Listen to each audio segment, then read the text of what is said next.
नमस्कार प्यारे बच्चों, आज हम दूसरा पाठ पढ़ेंगे और जिसका शीर्षक है दोहे। आज दोहे है वो हम पढ़ेंगे। किस किस के दोहे हैं वो पढ़ेंगे। देखो, हमारे पास में 4 कबीर के दोहे हैं, 2 रहीम के दोहे हैं और 2 ही वृंद के दोहे हैं। इस तरीके से हम है वो 8 दोहे पढ़ेंगे। तो दोहे किस तरीके से हमें समझने हैं, क्या करना है, वो सारे है वो इसमें हम देखेंगे। तो देखिएगा दोस्तों, सबसे पहला दोहा है वो हम देखते हैं। ऊंचे कुल का जन्मिया करनी ऊंच न होई, सुबरन कलश सुरा भरा साधु निंदे सोई। ये दोहा किसका है? कबीरदास जी का दोहा है। ऊंचे कुल का जन्मिया यानी यहाँ पे कबीरदास जी है वो क्या कहना चाहते हैं कि ऊंचे कुल में जन्म लेने से कोई ऊंचा नहीं हो जाता है। करनी ऊंच न होई, अगर उसके कर्म या काम अगर ऊंचा नहीं होता है, कर्म अगर उच्च नहीं है तो उसकी है वो कभी है वो ऊंचा नहीं कहला सकता। जिस प्रकार से सुबरन कलश सुरा भरा, सुबरन यानी सोना, स्वर्ण के कलश से में अगर सुरा भर दी जाए यानी शराब भर दी जाए तो भी साधु निंदे सोई, अगर सज्जन व्यक्ति है तो भी उस शराब की क्या करेगा? निंदा ही करेगा। यानी शराब और स्वर्ण में से निंदा किसकी होगी? शराब की होगी। तो शराब स्वर्ण के संपर्क में रहने से भी है वो उसकी कभी भी क्या नहीं हो सकती? प्रशंसा नहीं हो सकती है। इसलिए यहाँ पे कबीरदास जी है वो ऊंचे कुल में जन्म लेने से नहीं बल्कि कर्म ऊंचे होने से है वो व्यक्ति महान होता है। तो देखो, आपको किस तरीके से इसको लिखना है। आपसे है वो पूछी जाती है कि इसकी है वो सह प्रसंग व्याख्या कीजिएगा। तो सबसे पहले है वो आपको प्रसंग लिखना होता है, उसके बाद में उसकी व्याख्या करनी होती है और इस दोहे में क्या कुछ विशेष आया है उसके बारे में विशेष है वो लिखना होता है। तो देखिएगा, ऊंचे कुल का जन्मिया, यहाँ पे देखो ऊंचे यानी ऊंचा, कुल यानी वंश, जन्मिया यानी जन्म लिया, करनी यानी कर्म, ऊंच न होई, करनी का मतलब होता है कर्म, सुबरन, सुबरन का मतलब होता है स्वर्ण या सोना, कलश यानी घड़ा, कलश घड़ा, सुरा का मतलब होता है शराब, साधु निंदे सोई, निंदा यानी निंदे का मतलब यहाँ पे निंदा है यानी उसकी हमेशा ही बुराई होती है। अब देखिएगा, सबसे पहले हम क्या लिखेंगे? प्रसंग लिखेंगे। कैसे लिखेंगे? देखो, प्रसंग लिखेंगे।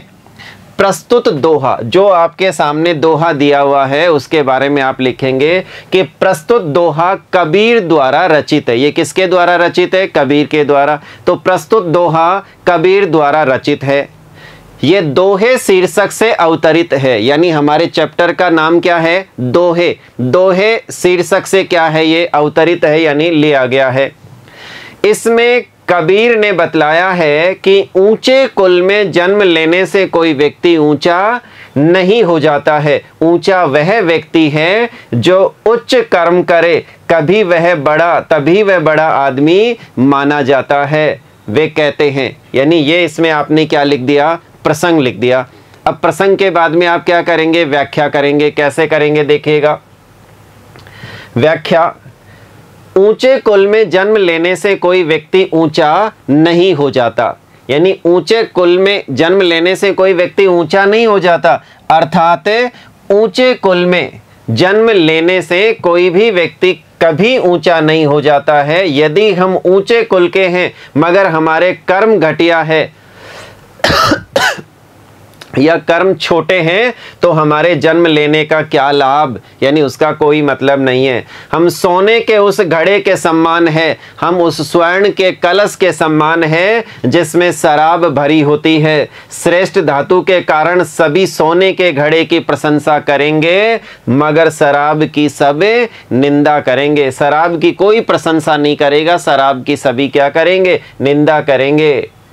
वह सभी की घृणा का पात्र बनता है, यानी जिसके कर्म घटिया होते हैं, निम्न होते हैं, उसकी सभी क्या करते हैं? निंदा करते हैं, सभी उससे घृणा करते हैं, उसे लोग बुरा भी कहते हैं। इसलिए कबीर जी कहते हैं कि व्यक्ति का व्यवहार और आचरण अच्छा होना चाहिए, यानी उसका व्यवहार अच्छा होना चाहिए, आचरण अच्छा होना चाहिए। अच्छे कर्म करने वाले की संसार में हमेशा क्या होती है? प्रशंसा होती है, प्रशंसा की जाती है, न कि बुरे कर्म वाले की। बुरे कर्म करने वाले की हमेशा संसार में क्या होती है? निंदा होती है। तो इसके बाद में हम क्या लिखेंगे? विशेष लिखेंगे कि इस दोहे में विशेष क्या है। तो इसमें बताया गया है कि मनुष्य का तन सोने के घड़े जैसा है, यानी इस दोहे में क्या बताया गया कि मनुष्य के का जो तन है यानी शरीर है वो कैसा है? सोने के घड़े के जैसा है। ऐसा तन पाकर उसमें अच्छाई का विकास करने की जगह उसे बुराइयों का घर बनाना किसी भी तरह प्रशंसा की बात नहीं हो सकती है। ऊंचे कुल में जन्म लेने से ही मनुष्य बड़ा नहीं हो जाता। कबीर ने इसमें कर्म को ही प्रमुख गुण माना है कि कर्म ही सबसे प्रमुख गुण है। जिसके कर्म अच्छे हैं वो अच्छा है, जिसके कर्म बुरे हैं वो बुरा है। इसमें व्यंग्यात्मकता का पुट पाया जाता है, यानी इस दोहे में भाषा किस प्रकार की है? इसमें व्यंग्यात्मकता का पुट है वो पाया जाता है, ये एक इसमें विशेष है। इसकी भाषा जो है वो कैसी है? सदुकड़ी भाषा है। इसकी कैसी भाषा है? सदुकड़ी भाषा है। इसमें उपदेशात्मक शैली का प्रयोग किया गया इसमें, यानी सामने वाले को क्या दिया गया है? उपदेश दिया गया है, इसलिए इसमें उपदेशात्मक शैली का है वो प्रयोग किया गया है। तो इस तरीके से हम इन तीन चीजों के माध्यम से है वो लिखेंगे। अगला दोहा देखते हैं, दूसरा दोहा। दूसरा दोहा क्या कह रहा है देखिएगा। निंदक नियरे राखिए आंगन कुटी छवाए, बिन पानी साबुन बिना निर्मल करत सुआए। निंदक नियरे राखिए। निंदक का मतलब है निंदा करने वाला। नियरे, नियरे यानी निकट, पास रखना चाहिए। निंदा करने वाले को पास रखना चाहिए। कैसे? आंगन कुटी छवाए, चाहे उसको आंगन के अंदर कुटिया बना करके, घर बना करके, यानी आंगन के खुद के घर में ही क्यों ना रखना पड़े, लेकिन उसको रखना चाहिए। क्यों रखना चाहिए? बिन पानी यानी बिना पानी और बिना साबुन के निर्मल करत सुआए। सुआए का मतलब क्या है? यानी स्वभाव।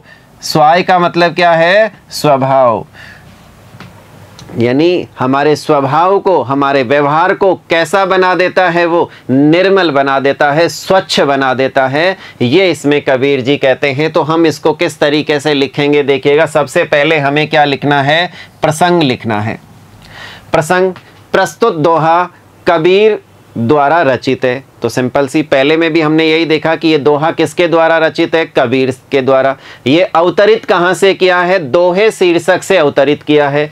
इसको किससे अवतरित किया? दोहे शीर्षक से अवतरित किया है। इसमें कबीर ने आलोचकों से बचने की नहीं, कोई आलोचना करने वाला व्यक्ति है उसने बचने की नहीं, बल्कि उनको अपने नज़दीक रखने की सलाह दी है कि नज़दीक रखा जाए। वह उसको अवगुणों को दूर करने में सहायता करता है। वह व्यक्ति के चरित्र को निखारता है, गुणवान बनाता है। ये इसके प्रसंग में है वो आप लिखेंगे कि इसमें ये वाली बात है वो कहना चाहते हैं कबीर जी। अब इसके बाद में इसके विशेष यानी व्याख्या लिखेंगे कि किस तरीके से है वो हम व्याख्या करेंगे। तो इसमें देखो प्रसंग में, ऐसे निंदा करने वालों को तो अपने पास रखने में ही भलाई है, उन्होंने इसी आवश्यकता पर बल देते हुए कहा है। अब आपको इसकी व्याख्या करनी है। क्या करनी है?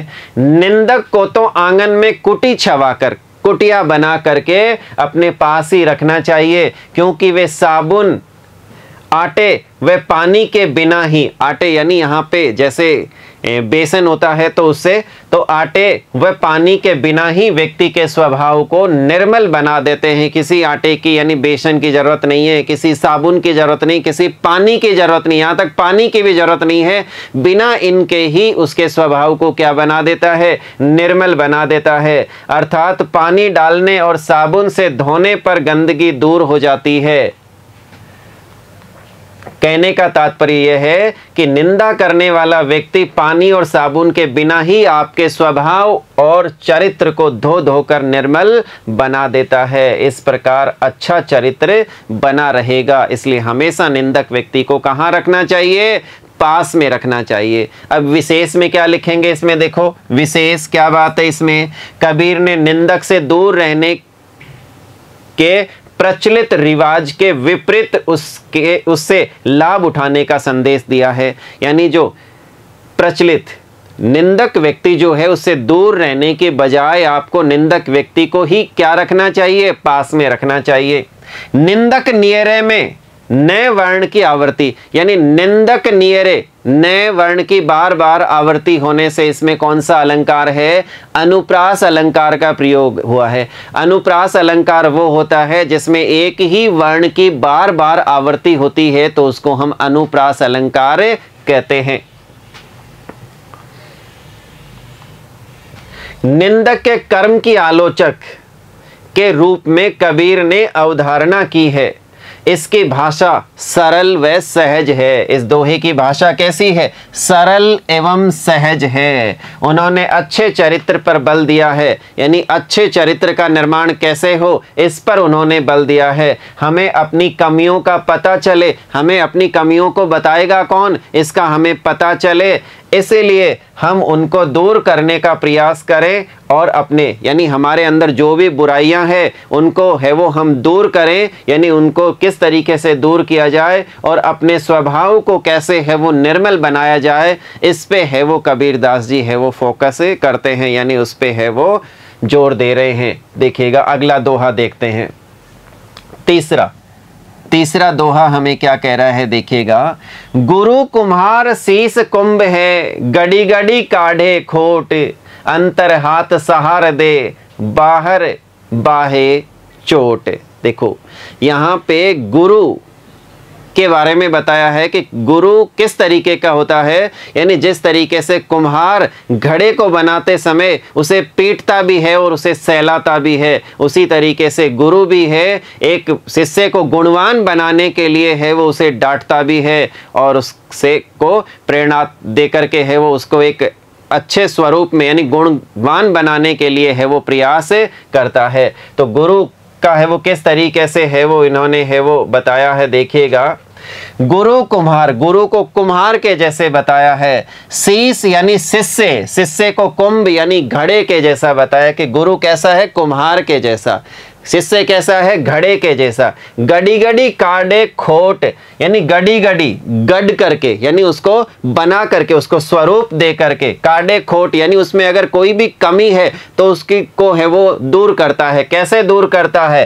अंतर हाथ सहार दे, अंतर का मतलब है यहाँ पे अंदर, अंदर वो हाथ का सहारा देता है और बाहर से हल्का हल्का उसको पीटता है ताकि अपने स्वरूप में है वो उसको लिया जा सके। इसी तरीके से गुरु भी है, अगर शिष्य में किसी भी प्रकार की कोई कमी पाई जाती है तो उसको अपने यानी उसको प्रेरणा दे करके, डांट करके, उसको है वो सीख दे करके है वो अपने स्वरूप में है वो यानी उसको गुणवान बनाता है। बाहर बाहे चोट, बाहर बाहर की तरफ हल्की हल्की वो क्या मारता है, चोट मारता है। कौन, कुम्हार। उसी तरीके से अगर उसको गुरु को शिष्य में अगर कोई अवगुण दिखाई देते हैं तो उसको दूर करने का वो भरसक प्रयास है वो गुरु है वो करते हैं। तो देखिएगा इसके प्रसंग में आप क्या लिखेंगे, प्रस्तुत दोहा कबीर द्वारा रचित है, क्योंकि कबीर के दोहे हैं वो पढ़ रहे हैं हम, तो ये प्रस्तुत दोहा किसका है, कबीर का है। कहाँ से अवतरित किया है, ये दोहे शीर्षक से अवतरित किया है, क्योंकि दोहे हमारे चैप्टर का नाम क्या है, पाठ का नाम दोहे है, तो ये दोहे शीर्षक से क्या किया है, अवतरित किया है। इसमें कबीर ने अपने इस दोहे में गुरु शिष्य संबंध और गुरु के कार्य के विषय में बतलाया है कि गुरु और शिष्य के बीच में किस प्रकार का संबंध होता है और किस तरीके से गुरु कार्य करता है अपने शिष्य को गुणवान बनाने के ऊपर। जिस प्रकार कुम्हार घड़ा बनाता है, जिस तरीके से कुम्हार क्या बनाता है, घड़ा बनाता है, उसी प्रकार गुरु शिष्य को गुणवान बनाता है, शिष्य को गुणवान है वो बनाता है। इसमें कबीर ने गुरु की महत्ता की महिमा बताइए कि गुरु किस तरीके से महान होता है, तो इसकी महिमा के बारे में इसमें वर्णन किया है। तो अब इसकी है वो व्याख्या देखते हैं कि कैसे व्याख्या की गई है। व्याख्या कैसे करेंगे आप देखो, गुरु कुम्हार है और उसकी रचना यानी उसका शिष्य घड़ा है। शिष्य को तैयार करते हुए गुरु उसकी खामियां तथा उसके दोषों को दूर करता है। जब शिष्य को तैयार करता है, गुणवान बनाता है, तो उसकी जो कमियां है, उसमें जो खामियां है, उसके जो दोष है, उनको वो दूर करता है। वह अपने शिष्य को भीतर ही भीतर से सहारा देता है, यानी भीतर से तो वो गुरु अपने शिष्य को सहारा देता है, यानी आंतरिक रूप से स्नेह देता है, आंतरिक रूप से तो उससे लगाव रखता है वो, पर बाहर से ठोकता रहता है, यानी बाहर से हल्का हल्का उसको पीटता रहता है। कहने का अर्थ यानी ये है कि गुरु का व्यवहार ऊपर से तो कठोर लगता है, गुरु का व्यवहार सामने से कैसा लगता है, ऊपर से ऐसे लगता है कि वो बहुत कठोर है, लेकिन हमें अच्छे स्वरूप देने के लिए, हमें अच्छा व्यक्ति बनाने के लिए, गुणवान व्यक्ति बनाने के लिए हमारे साथ वो कठोरता का व्यवहार करता है, पर आंतरिक रूप से वह बड़ा स्नेहपूर्ण होता है। वह अपने शिष्य की तमाम कमियों और कमजोरियों को अपने कठोर नियंत्रण से दूर कर देता है, दूर करने का वो पूरी तरीके से प्रयास करता है और वो अंत में सफल भी होता है। वह उसे ज्ञान देने के साथ साथ आत्मिक और चारित्रिक रूप से भी दृढ़ बना देता है, यानी वो सिर्फ ज्ञान ही नहीं देता आंतरिक रूप से, बल्कि उसके चरित्र का निर्माण भी करता है, और बल्कि उसको एक अच्छा इंसान बनाने के लिए, गुणवान इंसान बनाने के लिए हमेशा है वो प्रयत्नरत रहता है गुरु। इसीलिए गुरु और शिष्य की स्थिति एक जैसी होती है, वे दोनों ही हित का काम करते हैं, यानी दोनों ही कैसा काम करते हैं, अब उसके हित का काम है वो करते हैं।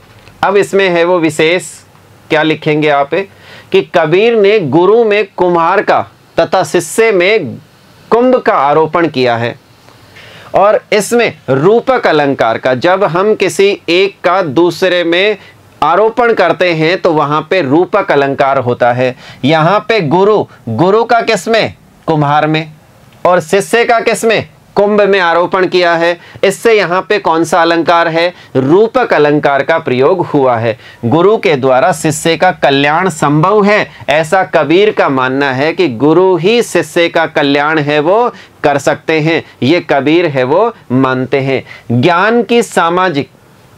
ज्ञान के सामाजिक उपयोगिता यानी व्यवहार की कसौटी पर ज्ञान के खरे उतरने को भी बता दिया है कि अकेला मतलब किताबी ज्ञान से भी कुछ नहीं होगा, बल्कि सामाजिक और व्यवहारिक ज्ञान भी है वो उसको होना चाहिए, यानी वो भी दिलाया जाता है। कबीर ने गुरु को अत्यधिक महत्व दिया है। उन्होंने एक जगह पर गुरु को ईश्वर से भी अधिक मान लिया है, यानी गुरु ईश्वर से भी कहाँ है पहले, तो ये है वो बताते हैं कौन, कबीर दास जी। चलिए आगे देखते हैं, अगला चौथा दोहा देखते हैं। जो जल बाढ़े नाव में, घर में बाढ़े दाम, दो हाथ उलीचिए यही सयानो काम।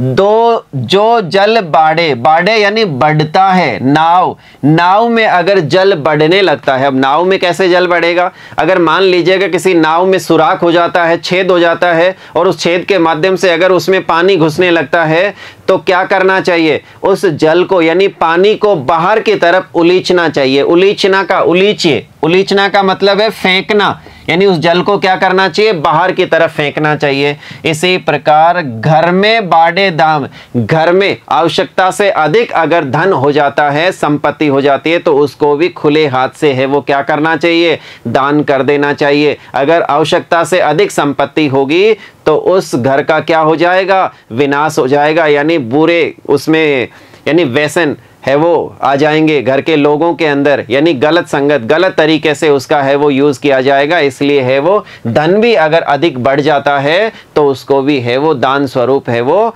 उलीचना चाहिए। दोनों हाथों से उलीचना चाहिए, जितना हो सकता है उतना उलीचना चाहिए। यही सयानो काम, सयानो यानी यही समझदारी का काम है, ये कबीर दास जी कहते हैं। तो देखिएगा, सयानो का मतलब होता है समझदारी, और बाढ़ यानी बढ़े, नाव में बढ़ने लगता है, बढ़ता है। उलीचना यानी धन को या फिर जल को क्या करना, उलीचना यानी फेंकना। दाम का मतलब होता है कीमत, दाम यानी कीमत, यानी यहाँ पे दाम का मतलब कीमत यानी धन है। क्या है यहाँ पे, धन जब बढ़ने लगता है तो। और दो का मतलब दोनों हाथों से है वो उलीचना चाहिए। तो देखिएगा प्रसंग में आप क्या लिखेंगे, प्रस्तुत दोहा किसका है, कबीर का है। तो प्रस्तुत दोहा कबीर द्वारा रचित है। ये किससे अवतरित, दोहे शीर्षक से अवतरित किया है। ये दोहे शीर्षक से क्या किया है, अवतरित किया है। इसमें कबीर ने बताया है कि ज्यादा धन होने के कारण से मनुष्य अपनी सुविधाओं के सामान जुटाता है। जब ज्यादा धन हो जाता है तो मनुष्य क्या करता है, अपनी सुविधाओं का सामान जुटाता है, घर में वो सारा सामान लेकर के आता है, मगर वह अपने में कई विकारों को जन्म देता है। अपने में कई सारे विकार है, वो विकारों को क्या दे देता है, जन्म दे देता है। वह भोग विलास वह बुरे व्यसनों में फंस जाता है। वो भोग विलास में फंस जाता है और बुरे व्यसन यानी बुरी बुरी उसमें है वो आदतें हैं वो पनपने लगती है। वह हमेशा अपना ही लाभ सोचता है, यानी स्वयं का ही वो लाभ सोचता है हमेशा। इसलिए इसमें कबीरदास जी कहते हैं कि धन अधिक बढ़ने से है वो बुरी आदत है वो उसमें आ जाती है। वे कहते हैं कि दान देकर मनुष्य पुण्य कमा सकता है, यानी दोनों हाथों से। अगर धन अधिक है तो दोनों हाथों से क्या करना चाहिए, दान करना चाहिए। दान देकर के है वो पुण्य कमा सकता है। यदि दान करके उसे खर्च नहीं किया जाए तो व्यक्ति का पतन निश्चित है, निश्चित रूप से व्यक्ति है वो कहाँ चला जाएगा, पतन की ओर है वो चला जाएगा। अब देखिएगा इसकी व्याख्या कैसे करते हैं। यदि नाव में पानी भरने लगे और घर में पैसे की अधिकता होने लगे तो समझदारी इसी में है कि दोनों हाथों से उलीचना शुरू कर दीजिए, दोनों हाथों से उसको फेंकना शुरू कर दीजिए। जल को बाहर फेंको और धन को दान स्वरूप है वो दान कर दो, ताकि दान से पुण्य मिलेगा और घर में व्यसन और बुरी आदतें हैं वो नहीं आएगी। नाव में पानी बढ़ने पर उसका डूबना निश्चित है, इसीलिए जैसे ही पानी भरने लगता है तो नाविक उसे दोनों हथेलियों को मिला करके यानी अंजलि बना करके बाहर की तरफ वो क्या करता है, फेंकता है, फेंकने लगता है। इसी तरह यदि घर के अंदर पैसा बढ़ने लगे तो समझदार व्यक्ति को अंजूरी पर भरकर उसे दान कर देना चाहिए, क्योंकि धन की अधिकता अपने साथ ऐसे विकार लेकर आती है जिससे घर का विनाश होना निश्चित है। यानी घर है वो क्या हो जाएगा, बर्बाद हो जाएगा। बर्बाद होने से कोई नहीं बचा सकता। इसलिए उस धन को दोनों हाथों से क्या करना चाहिए, दान करना चाहिए, ताकि उससे पुण्य कमाया जा सके और घर के विनाश से बचा जा सके। अब इसमें विशेष में क्या लिखा है, इसमें नाव और बल और धन में धन, नाव में क्या है, बल और धन में धन जैसी दो भिन्न स्थितियों में न केवल समानता स्थापित की गई है बल्कि इसमें नीतिगत उपदेश को सरल और बोधगम्य बना दिया है। यानी नीतिगम्य है वो क्या दिया है, उपदेश भी है वो, नीतिगत उपदेश इसमें है वो दिया है। सयाना का वास्तविक अर्थ है वयस्क। सयाना का वास्तविक जो अर्थ है वो है वयस्क या बालिग, यानी परिपक्व या समझदार आदि। तो यहाँ पे इसका क्या अर्थ लिया गया है, समझदार अर्थ लिया है। वैसे सयाना का अर्थ क्या होता है, वयस्क हो सकता है, बालिग या फिर परिपक्व, लेकिन यहाँ पे क्या अर्थ लिया है इसका, समझदार अर्थ है वो लिया है कि इसी में समझदारी है कि उसको दोनों हाथों से उलीचना चाहिए। यहाँ सयानो काम का अर्थ है समझ का काम। सयानो यानी वह है बहुत सयानो है, सयानो यानी उसमें काम की क्या है, समझ है। कबीर ने धन की अधिकता को नकारा है कि धन है वो इतना अधिक नहीं होना चाहिए, नहीं तो घर का क्या हो जाता है, विनाश हो जाता है। क्योंकि वो धन है वो बुरे कार्यों में खर्च होने लगता है तो बुरे कार्य है वो फिर बढ़ने लगते हैं। तो ये कबीर दास जी के हमने 4 दोहे हैं वो पढ़े हैं, आपको समझ में आए होंगे। आपको लिखना है किस तरीके से। आगे देखते हैं अब रहीम के दोहे। पावस देखी रहीम मन, रहीम यानी ये दोहे किसके हैं, रहीम जी के हैं। पावस का मतलब यहाँ पे क्या है, वर्षा ऋतु। पावस का मतलब यहाँ पे वर्षा से है, वर्षा ऋतु। पावस देखी यानी वर्षा ऋतु देखकर रहीम मन, तो रहीम जी कहते हैं कि पावस देखी रहीम मन कोयल यानी कोयल, सादे मौन। कोयल है वो क्या हो जाती है, चुप हो जाती है। वर्षा को देख करके, वर्षा ऋतु को देख करके कोयल है वो क्या हो जाती है, चुप हो जाती है। ये कौन कहते हैं, रहीम जी कहते हैं। क्यों चुप हो जाती है, अब दादुर वक्ता भय। अब दादुर, वक्ता यानी बोलने वाले, अब कौन हो गए, दादुर यानी मेंढक। दादुर का मतलब यहाँ मेंढक है। बक्ता, बक्ता का मतलब बोलने वाले, बोलने वाले अब कौन हो गए हैं, मेंढक हो गए। हमको पूछत कौन, अब हमें कौन पूछेगा, हमें कौन सुनेगा, इसलिए समझदार व्यक्ति यहाँ पे, यानी इस कोयल को है वो समझदार व्यक्ति से तुलना की गई है, और दादुर यानी मेंढक को है वो मूर्ख व्यक्ति से तुलना की गई है यहाँ पे। तो यहाँ बताया गया है कि जब समझदार व्यक्ति चुप हो जाता है, कब, जब मूर्ख जो व्यक्ति है वो अधिक बोलने लगता है, तो समझदार की समझदारी इसी में है कि उसको चुप हो जाना चाहिए। तो इसमें देखो प्रसंग क्या लिखें, प्रस्तुत दोहा किसका है, रहीम का। तो लिखेंगे प्रस्तुत दोहा कवि रहीम द्वारा रचित है। ये दोहे शीर्षक से अवतरित है, ये अवतरित ही है तो उसी दोहे शीर्षक में ही, तो ये दोहे शीर्षक कविता से लिया गया यानी अवतरित किया गया है।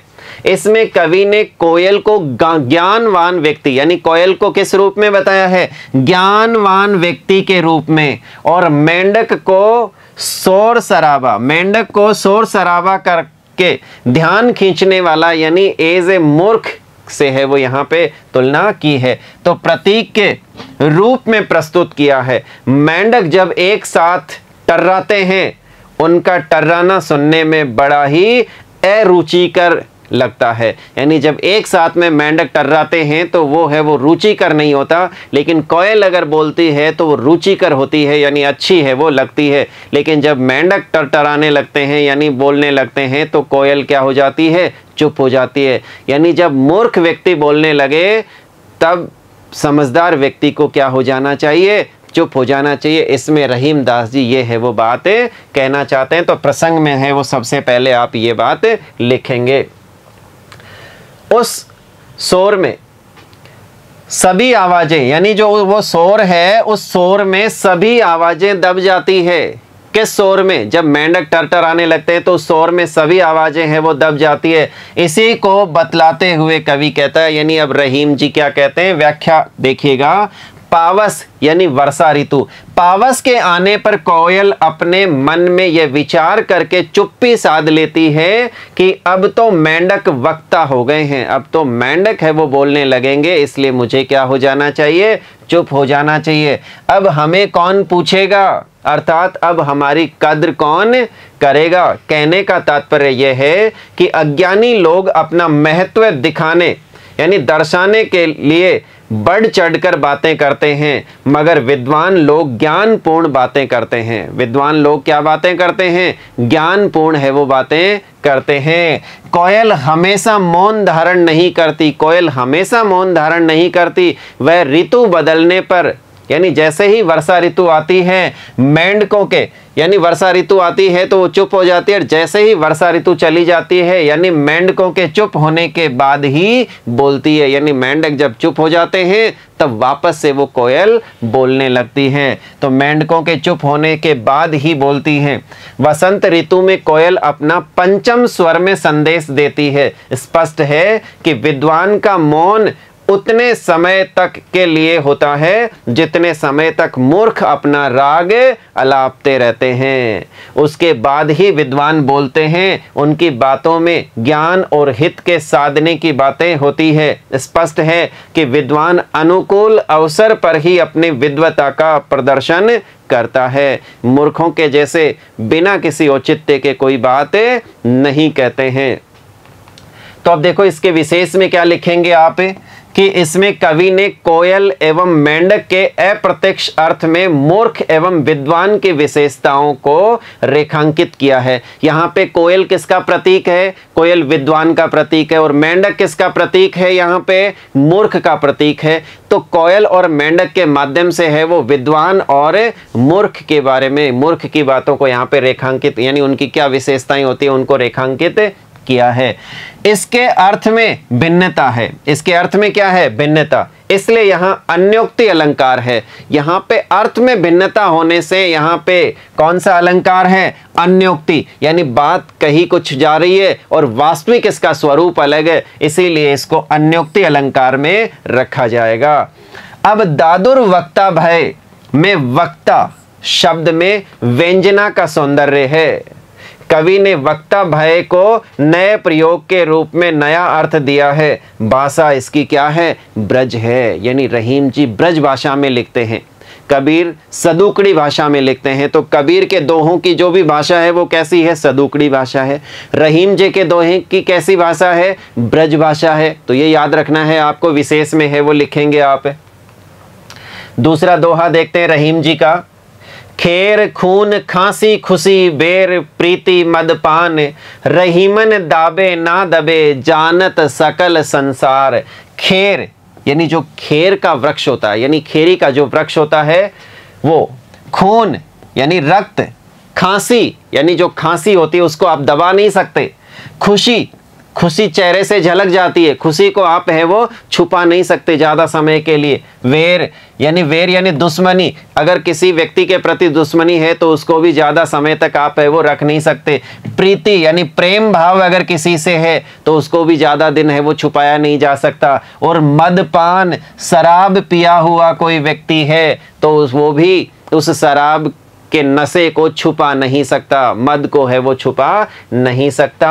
रहीमन दाबे, रहीम जी कहते हैं ये दाबने से नहीं दबते हैं, इनको छुपाने से नहीं छुपते हैं। जानत सकल संसार, इनको देख करके यानी इनका पता है वो सारे संसार को है वो लग जाता है। खेर यानी कत्था, यानी खेर यानी कत्था जो वृक्ष होता है उसकी बात हो रही है। मदपान यानी मदिरा पान यानी नशा, अगर किसी व्यक्ति में शराब का नशा होता है तो उसका पता जल्दी। सकल, सकल का मतलब है जानत सकल, सकल यानी सारा, यानी पूरा का पूरा। जहान का मतलब संसार, यानी सारा संसार है वो जानता है। तो इसके देखो प्रसंग लिखेंगे। सबसे पहले आप प्रस्तुत दोहा किसका है? रहीम जी का है। तो प्रस्तुत दोहा रहीम दास द्वारा रचित है और ये दोहे शीर्षक से अवतरित किया गया। किससे अवतरित है? दोहे शीर्षक से लिया गया है।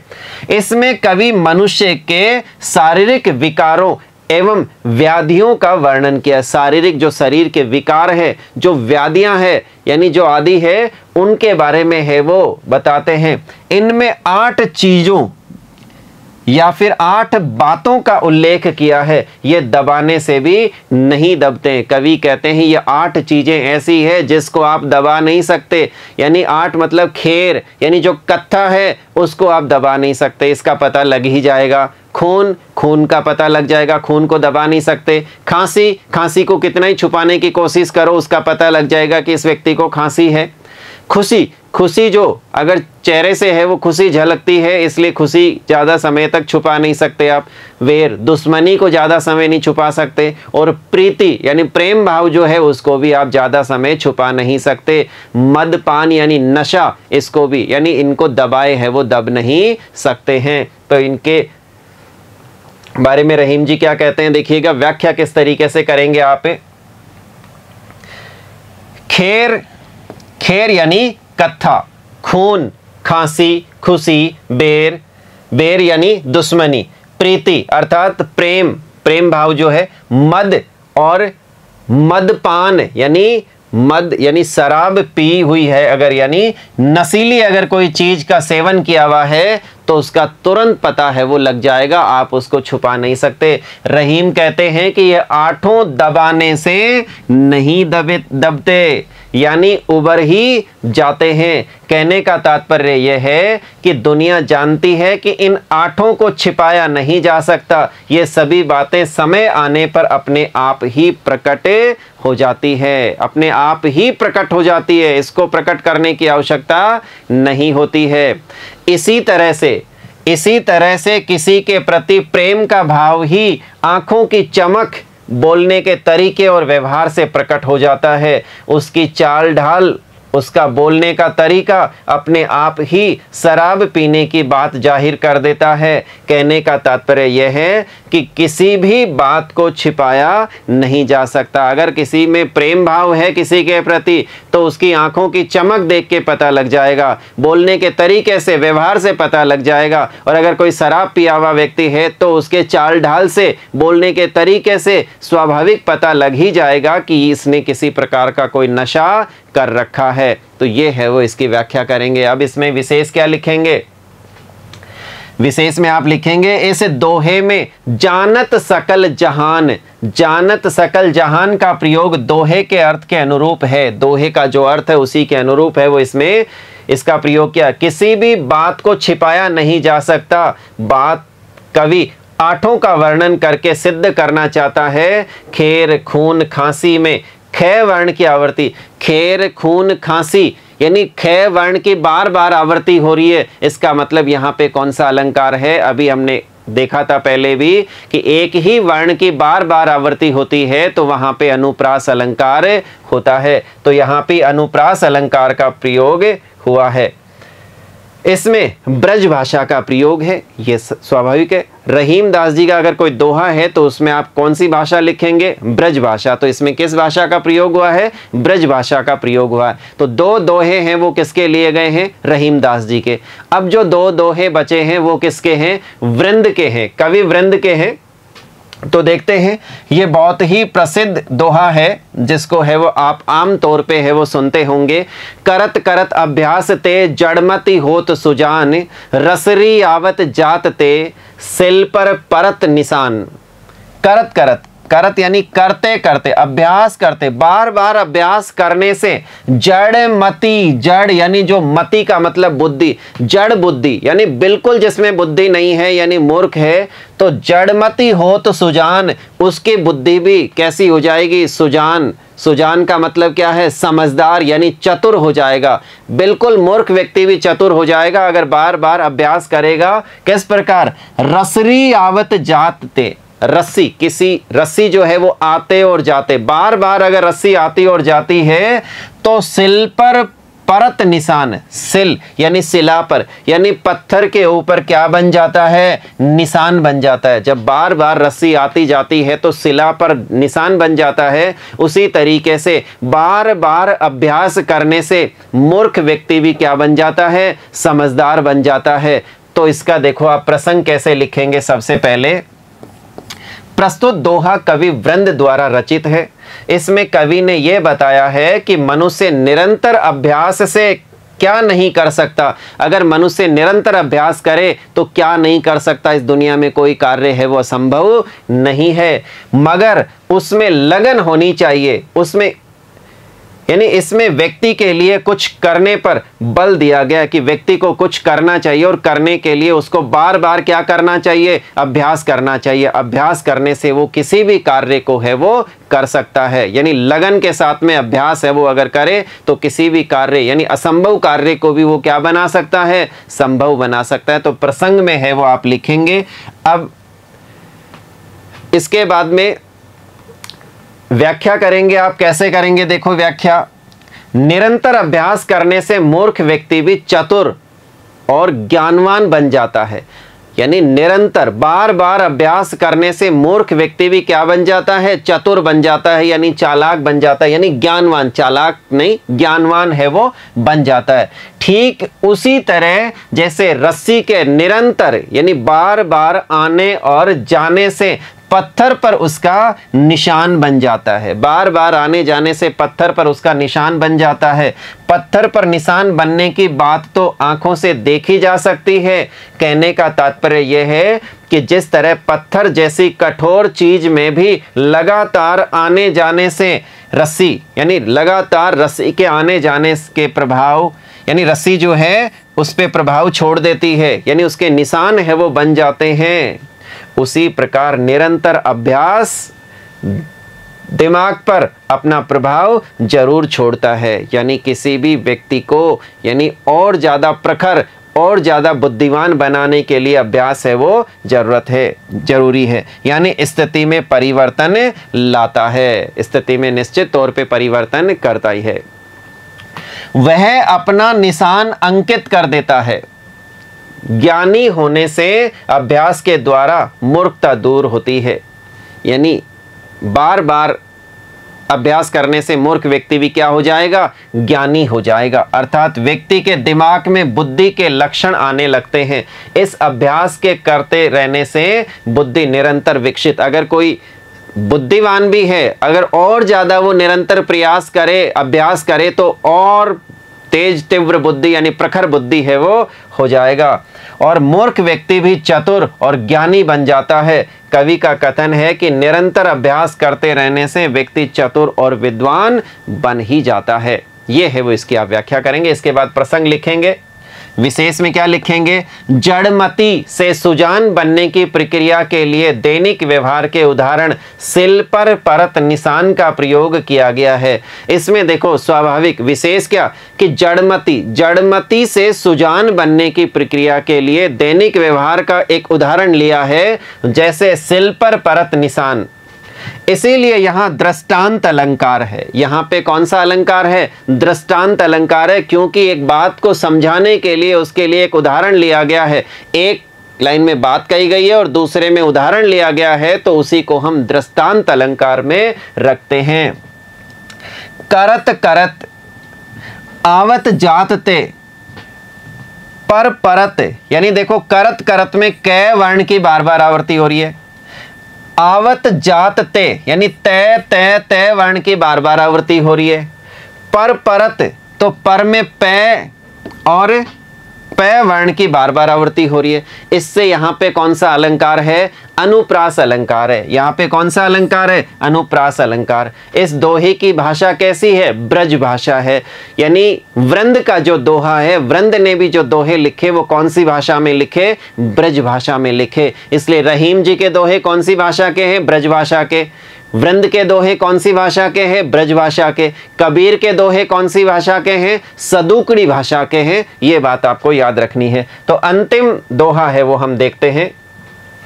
नैना देत बताए सब हिये को हेत अहेत, जैसे निर्मल आरसी भली बुरी कही देत। देखो ये भी वृंद का दोहा है।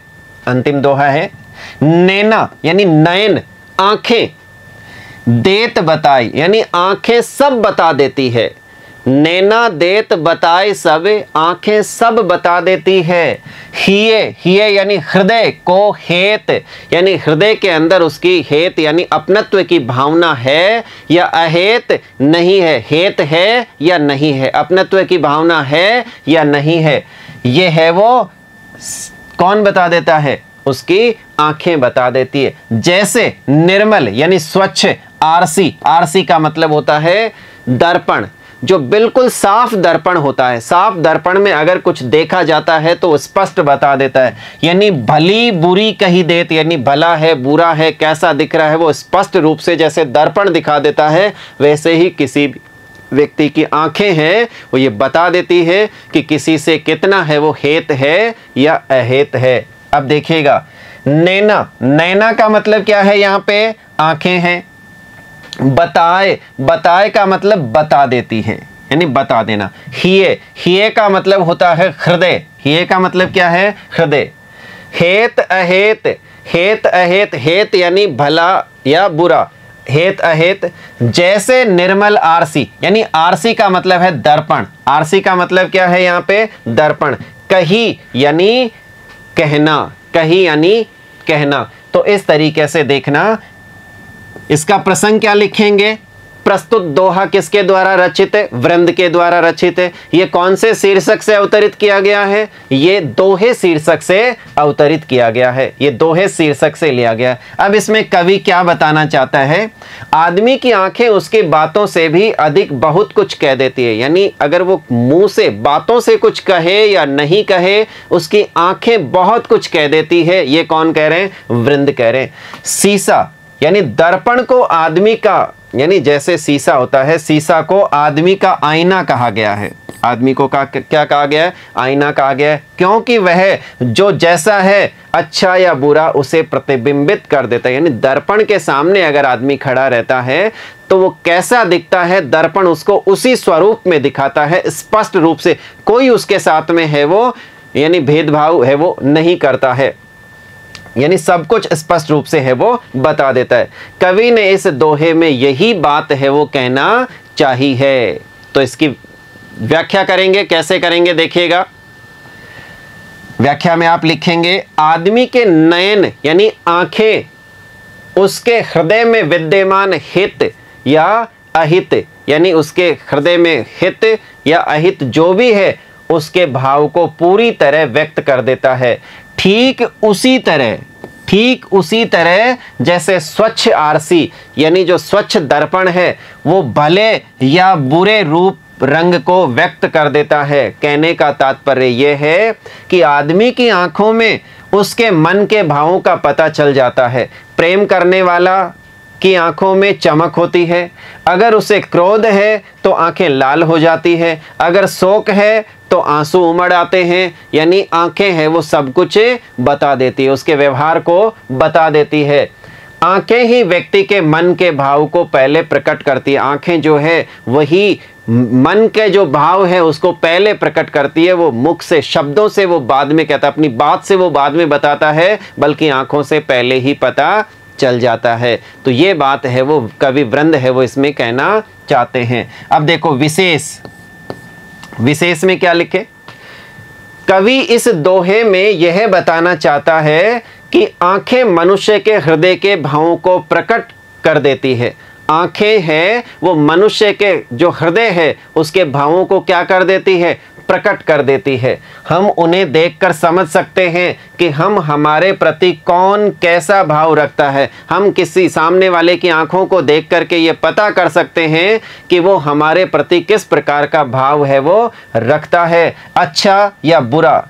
नैना शब्द संस्कृत के नयन से बना है। नैना जो शब्द है, ये जो नैना शब्द है यानी संस्कृत के, यहां पे देखो नैना शब्द, ये जो नैना शब्द है वो किससे बना है? संस्कृत के नैना शब्द से। इससे है वो ये बना है नयन यानी नेत्र। तो ये है वो क्या है? इससे है वो शब्द बना है। तो ये यहाँ पे तो नयन जो शब्द है, नैना यानी नैना शब्द तत्सम है, और इसके रूप में अगर बदलाव हो गया तो वो क्या कहलाया? तद्भव शब्द कहलाया। तो यहाँ पे देखो ये उसे तद्भव रूप है। हित हेत और अहित अहेत की भी ऐसे ही प्रयोग हैं। भाषा इसकी कैसी है? ब्रज। इसी प्रकार के ये शब्द है वो प्रयोग में लिए गए हैं। तो इसकी भाषा कैसी है? ब्रज भाषा है। अब यहाँ पे ये है वो दोहा किसका? वृंद का। तो तीन चीजें आपको याद रखनी है। एक तो देखो कबीर की भाषा कैसी है? सदुकड़ी भाषा है। रहीम की भाषा ब्रज भाषा है। वृंद की भाषा ब्रज भाषा है। इस दोहे जो शीर्षक है इसमें 8 दोहे हैं वो लिए गए हैं। 4 दोहे जो हैं वो किसके हैं? कबीर के हैं। 2 दोहे हैं रहीम के हैं, और 2 दोहे हैं वो किसके हैं? वृंद के हैं। मैंने आपको इसको किस तरीके से है वो करना है आपको समझाने का प्रयास किया। उम्मीद करता हूँ आपको ये समझ में आया होगा। धन्यवाद प्यारे बच्चों।